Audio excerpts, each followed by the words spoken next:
This episode is brought to you by the National World War II Museum here in New Orleans. During World War II, Japanese American soldiers serving under the motto, "Go for Broke," courageously advanced Allied efforts despite facing discrimination at home. The National World War II Museum's new special exhibit, The Go for Broke Spirit, Legacy and Portraits, explores the service and sacrifice of these Japanese American veterans through powerful portraits, personal artifacts, and first-hand accounts. Discover the legacy of patriotism and resilience embodied by these men and women. Plan your visit today at nationalworldwar2museum.org. Louisiana residents get half off a museum admission and Expressions of America tickets during the month of July. See website for details. Here's what's going on with Japan Society of New Orleans. On the evening of July 24th, in partnership with Honkaku Spirits and Banana Blossom Thai Restaurant, Japan Society of New Orleans presents Spirited Away, a taste of whiskey, shochu, and more. A premium beverage tasting experience to learn about and sample Japanese spirits like whiskey, shochu, and more with the experts of Honkaku Spirits visiting from Japan.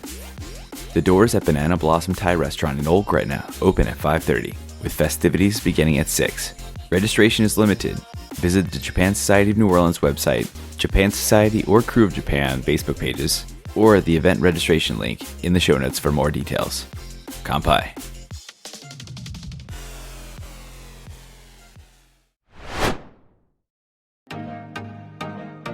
Hi, I'm Jennifer, and welcome to the Krewe of Japan podcast, a weekly podcast where we take you on audio journeys through Japanese culture. This time on Krewe of Japan podcast. Welcome back to our podcast. Today, we are going to take you on an artistic journey to Japan, quite literally. As an artist myself, I can vouch that Japan is a perfect backdrop for artistic inspiration. With famous landmarks, old historical neighborhoods, and beautiful nature, Japan is the best place to let your artistic visions come to life. But if you don't believe me, I brought along a valuable guest to the podcast for this episode to help me persuade you. Joined with us today is Rachel of Travel Bug Art, an instructor who is based in Kyoto. She is a talented artist who sketches everything that inspires her in the historical and nature-filled setting of Kyoto, Japan. I think that you will all be eager to try your hand at creating your own art once you have heard from Rachel and her experience of being an artist in Japan.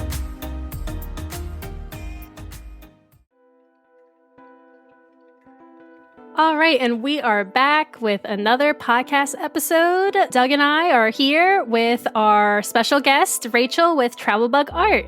Hi, Rachel. How are you today? Hey, doing great. Thanks for having me on. Great. Yes. No, we are glad to have you on. You know, I was thinking to myself that we never actually had an art episode, Doug. Yeah, you're right.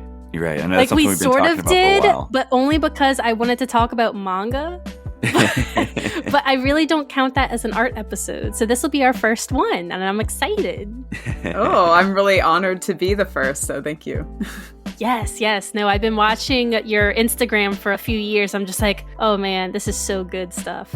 Oh, thank you. I'm very flattered. All right, so before we jump into our meat, the art meat of our conversation, we have a question we ask all of our guests when they come on. Since we're a New Orleans-based Japan Society of New Orleans sponsored podcast, we ask our guests if they have a connection to New Orleans, whether it's they've been before or they have like a memory or the first thing that comes to mind. So the floor is yours. Do you have a connection to New Orleans, or do you have anything that pops in mind when you hear New Orleans? Yeah, absolutely. I mean, first, I just want to say I think New Orleans is one of the best cities in the U.S., especially from an art and culture standpoint. I have visited just a couple of times. I would like to go again. But yeah, I mean, I think like a lot of your other guests have probably commented just, you know, New Orleans contributions to, you know, food, you know, the cuisine, music, art. It's just, it seems like a really great place. So I was very impressed when I visited. Yeah. You definitely have a wide variety of things to do when you come here. If you want to look at food or you want to chill and just have a drink, you're good there. You want to eat your way through the city, you can do that. If you want to go to art museums, there's a whole bunch of art museums, like small and big, that you can peruse. There's so much to do. Yeah, absolutely. And I mean, I was actually kind of surprised when I visited. I spent an afternoon at a park. I don't remember which one, but it ended up City being Park. Might have been that one. And it ended up being one of my favorite parts of the trip. It's just, it seems like it's so full of life, plant life, insect life, bird life. It was just a really relaxing kind of break from the excitement of the city. So yeah. That was a pleasant surprise. Did you go anywhere else? Like, did you check out any art museums or anything? Do you remember? Or it was a while ago. Okay. I think I went through isn't there a gallery district? And then there was like a nighttime art market that I went through as well. Cool. And it was really neat to see some local artists displaying their creations. Awesome. So I really enjoyed that. Awesome. Yeah, that's great. Well, speaking of art, that's what we have you on for. But, there's always a journey with that. And so we want to know your Japan journey, honestly. First, where did your interest in Japan stem from? And your name on social media is Travel Bug Art. So it's not like Japan art. What made you decide to settle in Japan particularly? Give us your story. Sure, yeah. Well, I first came to Japan as a jet, so on the jet program. There you go, program. Doug, a fellow jet. Oh, fellow jet. Okay. I was in Wakayama for 3 years, and I really loved it there. It was a great experience. When I left, it kind of broke my heart a little bit. I returned to the States for a few years, and then I had the opportunity to return to Japan, and I had always had this dream ever since I visited Kyoto to go back and live there and do art. And the universe kind of aligned, and here I am. I originally intended to be here about a year, and now I'm on my 5th year living in Kyoto. Yeah, I was about to say, I've been following you for more than a year on Instagram, so... And, I'm not mad about it. I'm really enjoying it here. I'm getting a lot of inspiration from living in Kyoto in particular. And as far as your question about where my fascination with Japan began, I guess it would be when I did a minor in East Asian art history. Oh, okay. Of course, that included more than just Japan, but, I had kind of a special affinity, I guess, for Japanese art. And so... Sure. Yeah, from there, I think you can see why I ended up in Kyoto, given its history and importance in the art world. So here I am. Yeah. What years were you on jet, if you don't mind me asking? I'm curious. 2010 to 2013. Okay, so you were in as I was leaving. I was close. 2007, 2010. So okay, so where were you? I was Fukushima. Okay, nice. Yeah. Nice. Cool. That's actually one of the few prefectures I haven't been to yet. So I need to get some recommendations from you. There is a lot to do there. There's a lot to do. It. Yeah. It's got its nice share of beaches and winter sports if you like the cold weather stuff. So I think I need to hear about the beaches. Yeah. That was where I lived. So I definitely have the hookup there. Excellent. Yeah, great. If you're wondering why my name is Travel Bug Art, so there's the obvious travel connection there, but I'm also kind of a bug fan. I like insects. I think they're cool. Okay. And then I feel like you fit in then in Japan because for some reason they have a really weird fascination with bugs as well. I have a lot of bugs hobbies. Are everywhere. Yeah, bugs are everywhere. That's exactly right. I found out teaching on JET that I have a lot in common with Japanese elementary school boys. I love dinosaurs. I love bugs. I love animals. We had a lot to talk about. So there you go. Oh, I'm sure they loved you then. How many class pets did y'all have? Oh, not enough. So you mentioned that you had a minor in East Asian art.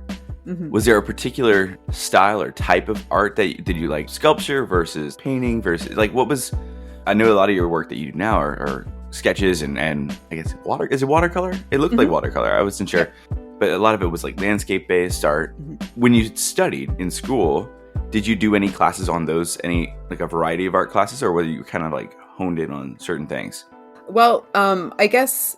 Probably anyone who's done any art history coursework probably knows that I would say it's more like history through the lens of art. So sure. Rather than focusing, I guess, on any one particular medium, the classes just kind of went through history, but using art as the reference point, sort of. But okay, I guess I took a course focused on Japanese Buddhist art history that really stuck with me. And, I particularly remember studying the Byodo-in which is in Uji, just south of Kyoto. And that was one of the first places I visited in Japan, actually. And it was really powerful to see it in person. So I guess it was that. But these days, I think the thing that I've really found a connection with is sumie, suibokuga, which is ink brush painting. Of course, that tradition originated in China, but Japan has kind of put its own twist on it and made it, its own unique art form here. And I've been studying that when I have time here, and it's really made me a better painter. So I owe a lot to the influence of Japanese artists and Japanese art. So did you? I'm sorry. Yeah, I'm kind of curious. So, are you self-taught with watercolor? Yeah. Oh, no. Okay. So my major was a combination of fine art and natural science education. So I graduated from Ohio State University, and they have a program where you can do not a double major, but like a combined major. So I had advisors from each department. I kind of wrote up my own justification for the program. And so I actually have a background as a naturalist. So before I was teaching art classes, I was teaching nature classes. And I was finding ways to use art to teach nature, particularly to children, but it really works well for all ages. So I kind of see the two, art and science, as being very, very closely related. And that's not just my idea. That's something that we can see through history. Yeah. So that was kind of my inspiration for taking that approach, if that makes sense. But as far as watercolor, whether or not I'm self-taught, when I was in school, watercolor was not part of my coursework. And actually, I had more experience with oils and acrylics. And I came to watercolors a little bit later. And the reason why I was attracted to watercolors, I should say initially, I was put off by them because I thought that they looked really hard to me. Doesn't it? I didn't like the idea of, if I make a mistake, I can't paint over it or I can't change anything. That was my impression anyway. And that's not the case. I just want to tell you all, if you have the same feeling as me, that is not the case. Watercolor is a lot more flexible as a medium than that. But what really sealed the deal for me was the portability. So I found out that because watercolors can fit into such a compact little kit, they are easy to take with you out and about. They are really easy to keep clean versus oil. If anybody out there has tried oil painting, I think you're probably nodding your heads right now. Oils and to a lesser extent acrylics can really be quite messy. But watercolor is much easier to manage from that standpoint.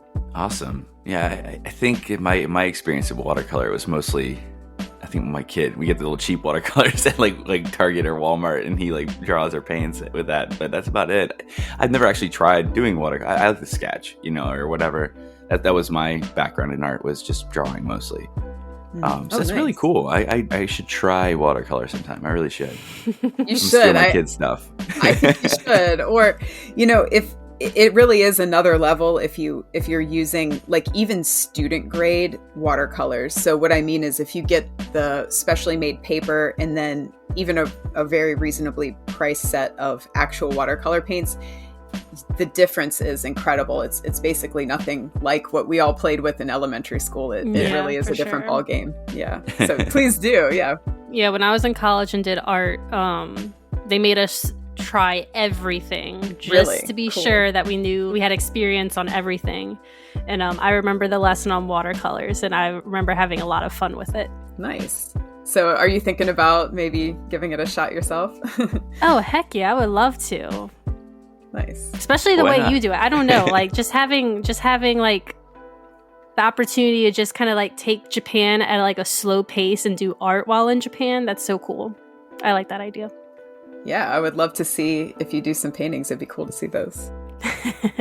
Kind of to piggyback off what Jen just said, a lot of your art that you feature on your Instagram has Japan as a backdrop, and you use scenery in Japan as a backdrop, whether it's a building, a temple, just some trees, a bridge, a variety of stuff. What makes Japan for you a different backdrop from other places that you've traveled to or been when doing art and doing your scenery art outdoors? Does it bring something out from inside of you to translate that into something on paper or a canvas? Yeah, that's a really good question. I think actually Japan completely changed my viewpoint about landscapes, because I'm going to make a confession. I used to dislike landscapes. Really? Yeah, not only from the standpoint that I didn't enjoy doing them, but I didn't enjoy looking at them. I can't believe be real that, about because that. that's I know. you almost only do that. I've only seen like maybe like 2 or 3 geisha watercolors. That's it. Doing humans is the other thing that scares me. But what I want to say now is that's, I think, what it's about, is you have to do something that scares you. And so I guess what I should say, watercolor scared me, landscapes bored me. And I guess I found a way, or I should give credit to Japan for making me see those things differently and trying different things. I think any artist, and I think you guys would agree with your art background too, that your best work is probably when you are pushing those boundaries and you are pushing yourself to do something a little bit different. And I've thought a lot about, like, why did I end up painting landscapes after I disliked them? And I think I was so moved by what I was seeing in Kyoto and in Japan, and just kind of the affection that I felt for the place that I was living and experiencing, that I wanted a way to, like, keep it forever, if that makes sense. Okay. Like, Yeah, no, totally. I understand that. I 100% understand that. Right. In a way that, like, I felt that taking photos wasn't quite doing for me. And when I make a painting working from life, which is what I do, all of my work is done on site and it is done from live observation. I'm creating a kind of connection with my subject that stays with me and will stay with me for the rest of my life. And whenever I pick up and flip through my sketchbooks, I feel myself back in that moment or looking back at that place. And so I'm hoping that, wherever life takes me, I'm going to be able to look back at my sketchbooks and feel like I'm back in these places that, have made such an impact on me. And Sure. I mentioned before, like, my attraction to Kyoto in particular was its long history and its place in art history. And so a lot of the places that you might see featured in my paintings are places of historical significance, but there are also places that are just in my neighborhood or that I see when I'm just walking around the back streets. And I think that any of you all who have been to Kyoto, you can attest that that's one of the best things about the city, is just going down the street and seeing what's at the end of it, taking a different way than you did before. And, you find these little pockets that just wow you. And so that's what I'm looking for. I don't know if I saw this on your Instagram when I was going through before the podcast episode started recording. Do you do a lot of sketches of, like, when you're out in nature, do you catch, like, bugs? Like, do you try to sketch those, like, live too? I mean, it's hard to capture that when they move around and everything, but... So my travel bug art Instagram is pretty themed with my sketches of Kyoto, but that's not all that's in my sketchbook. Okay. I'm kind of encouraged by you guys expressing an interest in it, because most of my other stuff that I kind of do privately are things that I've kept to myself, or not really so much on my Instagram account. But Sure. Oh yeah, I got bugs in that. I got bugs in that sketchbook. I have fossils. Oh, cool. I am really fascinated by, I mentioned my, like, interest in dinosaurs. I'm really fascinated by paleontology. I grew up next to a creek and I used to find trilobite fossils in the creeks when I was a kid. So what I've been doing outside of my paintings that you see on my travel bug art account are sumie style fossil paintings. So I use brushwork that is inspired by sumie, but I actually use watercolors on watercolor paper. And I kind of see the fossils as objects of beauty and of themselves. So a lot of paleo art is focused on kind of imagining what the creatures might have looked like when they were alive. And I think that that's really valuable, and that really captured my imagination as a child and still does today. But from my contribution to that area, I want people to kind of celebrate the fossils themselves. And so the reason why I do that in sumie is because, for anyone who's not too familiar with sumie is usually done simply with black ink on white paper. There's a lot of negative space. And what that does is it invites the viewer to imagine for themselves the rest of the piece, and then they therefore become a participant in that piece. And so there aren't usually colors. There isn't usually a background. Each viewer is going to have their own version of that, and it's going to kind of stir creativity just by being a viewer. And I absolutely love that about sumie art, and a lot of other aspects of Japanese art and culture also incorporate that same idea. such as no theater, if anyone is familiar with that. There aren't props, there aren't backgrounds. You as the viewer are meant to become part of it by imagining those things for yourselves. And so that's what I see when I look at fossils. It jogs that in my brain. I'm thinking, what did this look like? What was life like back then? And so I think that if I do the fossils in a Sumi style, it's kind of a tribute to that inspiration that maybe any of us who are interested in fossils or interested in paleontology might feel when we look at the fossils themselves. So I don't know if that's an answer to your question or not, but yeah, there's other stuff going on in those sketchbooks. Yeah. Completely side note, if you ever do make it up to Fukushima, in Iwaki, where I used to live, actually like not very far from where my apartment was, there was a coal and fossil museum, because that area used to be like a lot of coal mines, and they had like, I don't know the whole She's history, writing it down. I'm literally writing this down right now. Yeah. It's like, I forget the name. It's like Kaseki something. I don't know. I'll have to look it up, but I can send it to you. But yeah, I would love that. It's really cool. It was one of the places that the schools all took like frequent field trips, day trip to, because it was right there. But you know, again, it's right up your alley if you're into, because I think they have a giant, I forget what dinosaur it is, but they have a giant fully constructed fossil dinosaur in there, among other things. I love it. I'm sold. Yeah. She's already booking that trip for hot springs and fossils, everything you need. I'm all of that checks the boxes. So over the summer, I actually went up to Iwate, and I went to there's an amber museum there. I don't know if you guys have heard of that. I've heard about that. Yeah. No, I didn't know. So I was digging in the amber pits, and I was having the time of my life. Yeah. Yep. Great times. Yeah. Well, you know, you use your sketchbook to do most, if not all of your works, at least from what we can see from the public eye. Why are you a big fan of the sketchbook? Is it something that you recommend everyone to keep around them in case of moment of like inspiration? I think if you have an interest in art, the answer is yes. So I think the reason why a sketchbook is a great place to start is because you don't have to show it to anyone.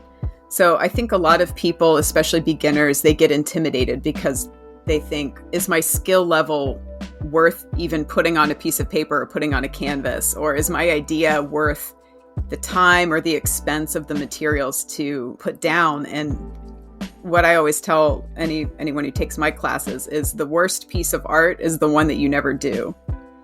And so that's a nice saying. I like that. Thank you. So what I mean is if you buy art materials and you never use them because you think that what you have to say visually, I suppose, isn't worthwhile, well, then you're never going to end up with any art. And I think a sketchbook takes some of that pressure off because they're usually pretty affordable. The other thing is they are secret unless you would like to share them with other people. Right. So for those two reasons, I would encourage anybody with an interest to give it a try. And you don't have to become a professional artist to be an artist. You know, I think we all have something to say. We all have an experience or perspective to share, and that's very, very valuable. And so I would encourage anybody who feels like it to try it. And it can be really relaxing, and it can be a way to de-stress. And you don't need to spend a lot of time on it. You know, you could do it once a week for 5 minutes. It's not a big commitment. It's whatever you want it to be. But yeah, if you bring your favorite snacks, your favorite drinks with you, go outside or just go to your favorite place, whatever makes you feel comfortable, whatever makes you feel inspired, and just make it something that you enjoy, then I think that that's the potential start of something really great and something that could be a lifelong hobby. So, or more. So please, all of you, please give it a try. Oh man, I'm getting so much feels because, like I said, like I use the past tense. I was an art major. I switched it because I didn't like how, I wouldn't say competitive. It felt very snooty in college. So I switched because I didn't like people's attitudes towards each other, if that makes sense. Because like I love art for the enjoyment of it and for the fun of it and how it made me feel. But being an art major with other people made me feel like not so good. So I had to like get away from the toxicity of it all. But I still very much enjoy doing art. And that kind of brings me to what you said earlier about your experiences in Kyoto with your art. You know, you physically go out and you station yourself somewhere and you just, you know, take the time to get it full live demonstration for it. for people who kind of want to do what you're doing, do you have any recommendations on like how they should present themselves out in public like this? Like, because I'm sure like having a bunch of supplies out in public is kind of, especially in Kyoto, which always is so crowded anyway sometimes. So how do you present yourself out in public, and what can people learn from for that? What's like the etiquette? Is that kind of yeah. Yeah, that's a really good question. So I know this is a podcast, so there's no video. I wish I could show you what I carry, but I'll try my very best to describe it.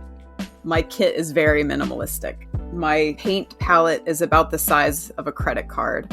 Oh, wow. A little bit thicker, but it's very small.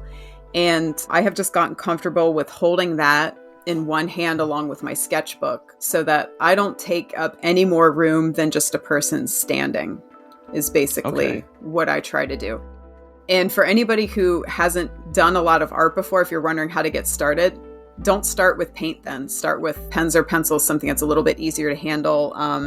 A nice mid-ground would be to get what are called watercolor pencils. If you guys have never heard of those, they basically handle like colored pencils, but then when you're finished, you can take some water on a paintbrush, go over them, and they turn into paint. They kind of spread out or yeah. Okay. And it works pretty well for like quick observational sketches.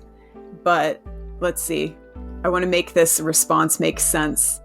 So first of all, I kind of took, for a lot of the paintings that you see on my account, I took advantage of the coronavirus pandemic. So one of the things that was maybe one of the silver linings of this whole situation was that for a couple of years, Kyoto was pretty empty.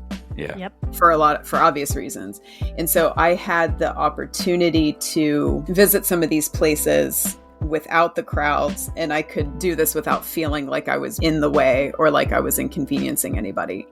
So some of those places I don't know that I would go back to again now to try to sketch again, just because they're probably too crowded now. Yeah. But you don't have to sketch places that are on postcards. When you're making a travel sketchbook, when you're doing sketches from observation, remember who you're sketching for. The answer is you're sketching for yourself. You're not trying to sell something at a gift shop. You're not trying to impress anyone else, hopefully. You're creating a memory for yourself of something that attracts you. And so I would encourage people to make discoveries like I was talking about, go down a street, go to the corner of a park somewhere, go somewhere that is peaceful. So what I'm saying is don't go to Kinkakuji and stand in the middle of the crowd and try to do a sketch. Like if you want to sketch Kinkakuji, I encourage you to do that from the comfort of your own home from a photograph. Yeah. If you're trying to do travel sketchbooking as a hobby, I think first and foremost, your comfort and the comfort of those around you is a concern. And so what that would mean is go somewhere where you don't feel crowded and surrounded by tons and tons of people. So not only for your own sanity, but also for everyone else around you, you want to find somewhere where you can relax a little bit and create. So if you are just getting started, I would say go somewhere with fewer people, go somewhere that's not as crowded, like I said, like a park or something, or a riverside, until you get comfortable with handling your materials and making sure that, you're not being obtrusive. Then maybe you can work your way up to sketching in more crowded places, potentially, depending on how that goes. But then as for like just general common sense, I would say just keep in mind your surroundings along with the materials that you're using. So for example, you will not catch me with paint inside a temple. I'm not going to do that. You have to have a lot of respect for your surroundings. And if there are any places that don't want you to be doing sketching or have a sign up or ask you not to, obviously please abide by that. But, other than that, I think it's something that can actually be a way to connect with other travelers or local people. I've generally gotten very positive responses when people have seen me sketching. People are usually happy to see someone taking an interest in what might be their hometown or their neighborhood. So you might find yourself talking to people. So if you're not a people person, maybe put in headphones because you'll probably attract some observers if you're publicly doing art. So do a lot of people come up to you and like kind of talk to you when you're doing, oh, what are you drawing? Or, or something like that? Yeah, sure. That's of cool. Of course. Yeah, it's a nice little icebreaker, right? It can be.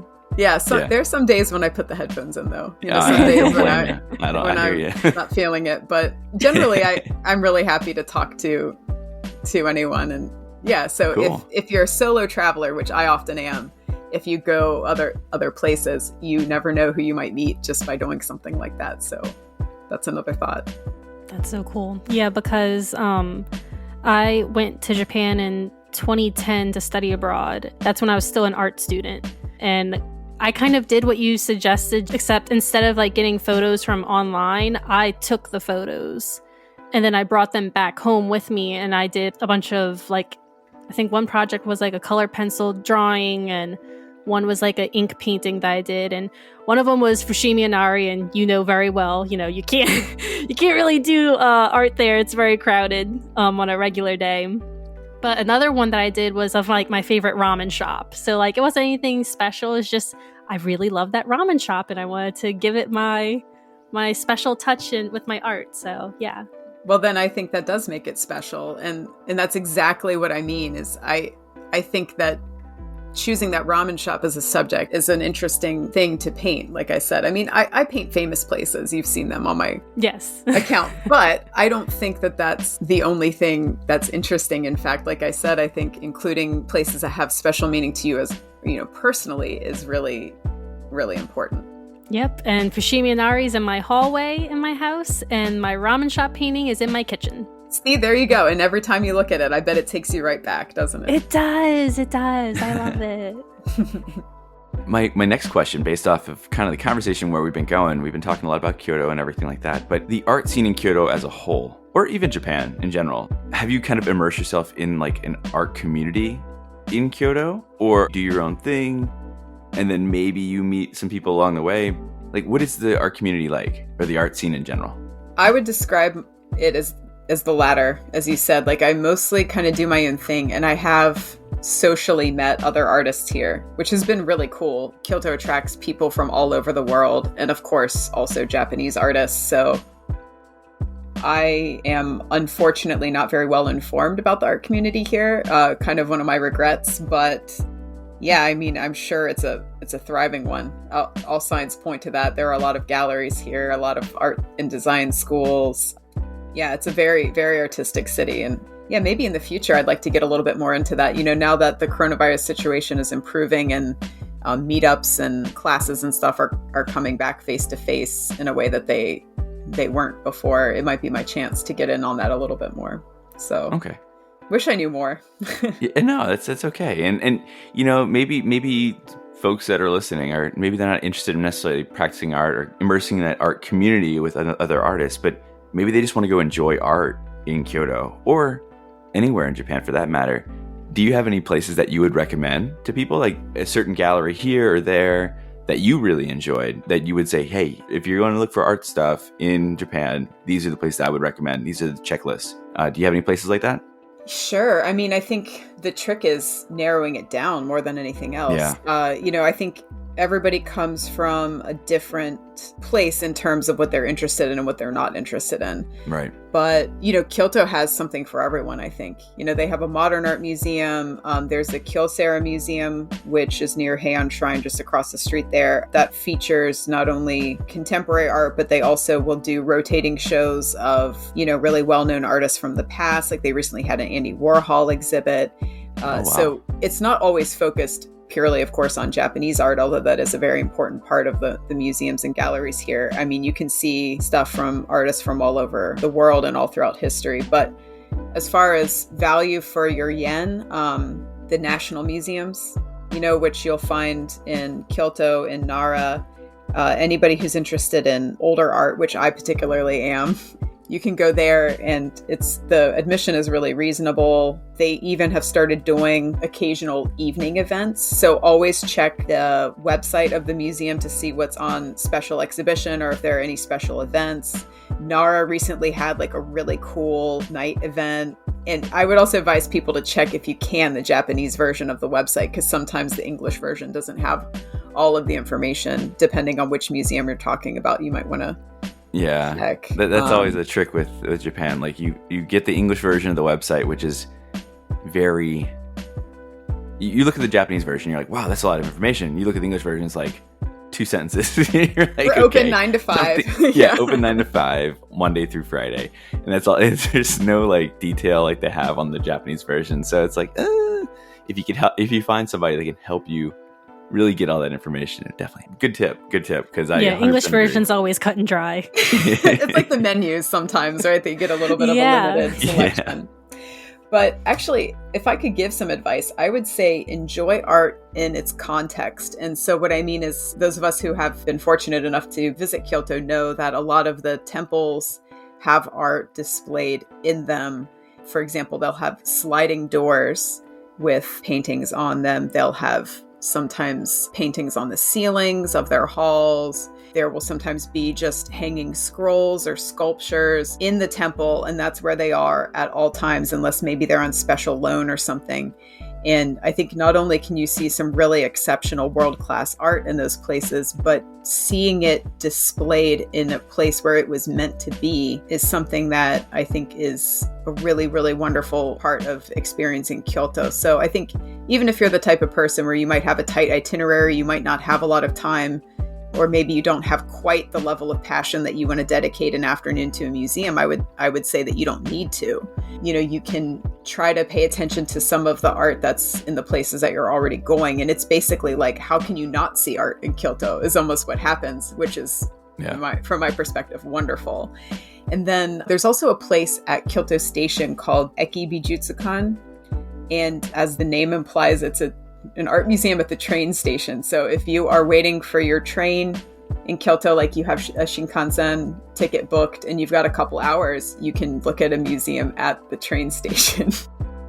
They get really good stuff. Yeah. So I would say that there's something for, any level of interest and basically any range of interest as far as, what type of art you're interested in. So I hope that's helpful. That was kind of broad, but I hope that. No, and while you were talking about that, it reminded me when I went to, I don't know if have you ever been to Matsue in Shimane Prefecture? Yes, I have. Okay. Yep. Did you go to their, I forget what the official name of the museum is. There's a big museum right on Lake Shinji that's right there. It's overlooking and you get some gorgeous scenery just with that lake at sunset, and there's like trees and everything in the background. It's really, really pretty. Oh, you know what? I think I saw that and I didn't have time to go. I did go to the Adachi Museum of Art. Oh, yeah, that's really good. Which is really, phenomenal. That's like really the big nice. One. Yeah. Yeah. But there's one on the lake. Okay, well, I guess I need to go back. There you go. You got another reason, huh? After my visit to the Coal Fossil Museum. There you go. That's two opposite ends of the country, but yeah. Yeah, go on. Yeah. Get unlimited money from somewhere to pay for the ticket. Got to get that Seishunju Hachikipu, right? The cheap ticket in just 5 days. I'm going to take local trains all the way from Shimane to Fukushima.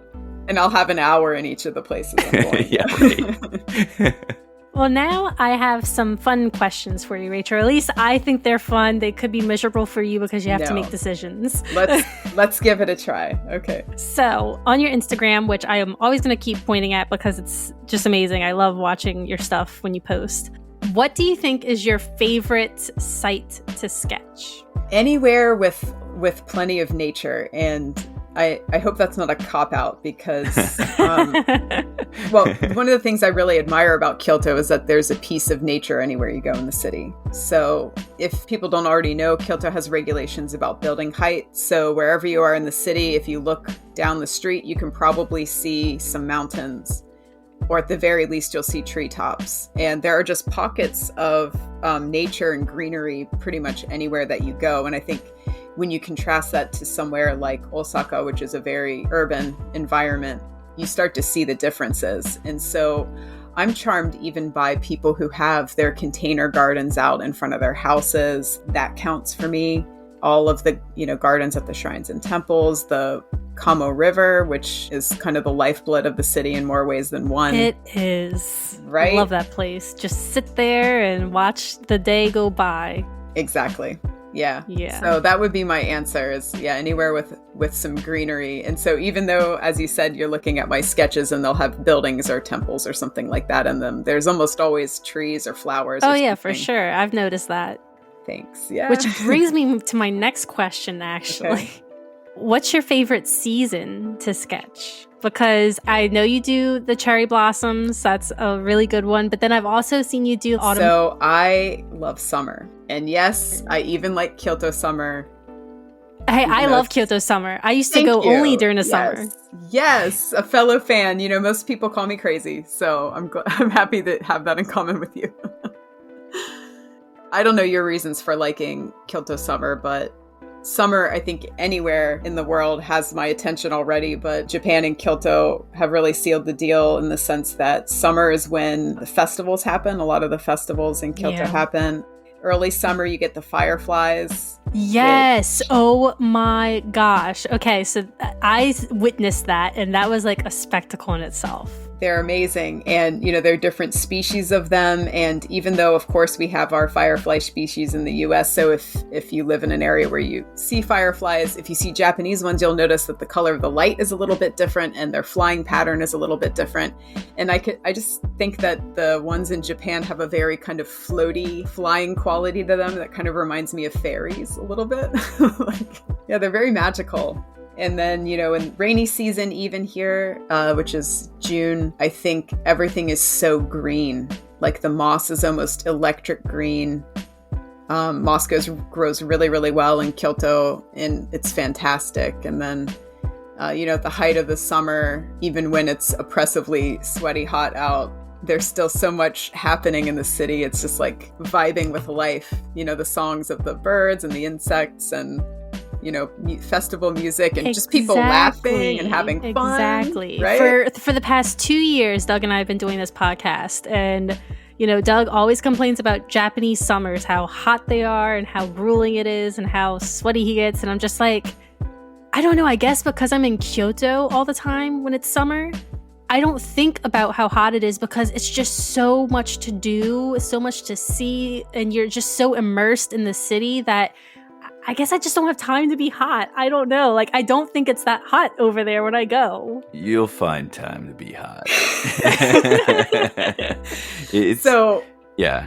I like, hey, let me disclosure here. I do like summer in Japan, especially because when we go visit my in-laws, it's usually, or it used to be, yeah, it's usually in the summer. End of July, beginning of August, like peak summer festival season.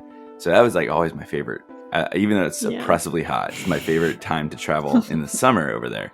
So, I mean, you know, it has its pros and its cons. The cons is that I literally have to bring a change of clothes with me everywhere I go. Especially if I'm planning on being outside for longer than 20 minutes.